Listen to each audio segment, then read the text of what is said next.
How's it going, team? Welcome back to Muddy's Kitchen, where today it's actually Nova's kitchen and we're going to be cooking some of these big beautiful kutai. We're going to do a pretty standard marinated mussel recipe, and there's of course going to be a bit of sampling along the way. So first things first, we pop a big pile of those beautiful green lip mussels into the pot, add a tiny bit of water into the bottom of the pot and steam them until they're nicely open. Next, we take out the hairy bits, and of course, while they're still far too hot, it's time for a sample. Woo! It's hot as crap. Ah.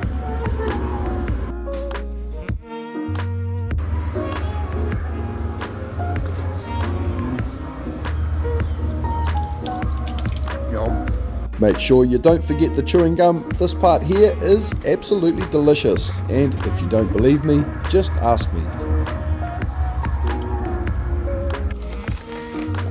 When it comes to shelling my mussels, I quite simply rip the lid off and then use it to give that abductor a scrape and let the mussel fall out into a container. If enough actually make it into the container today, the plan is of course, as I mentioned, to make some delicious marinated mussels. At this early stage, I can make no promises that enough mussels will survive. Anyway, while you're opening your mussels, it does pay to have a little peek inside, of course to remove the hoodoo-hoodoos, but also to keep an eye out for these little pea crabs. They're not very big, and to be honest, they're not really much of a problem. We eat all sorts of other crabs, and these guys here are no exception. They're actually pretty tasty.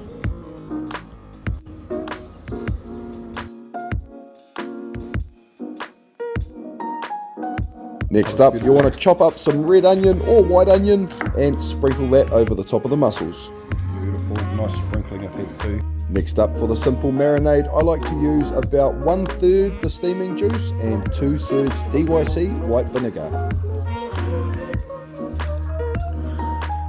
DYC white vinegar.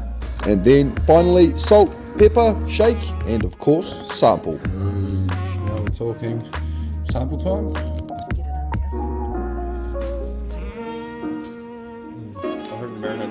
Refrigerate for about an hour if you can handle waiting that long, and boom, there you have it. Delicious, simple marinated mussels.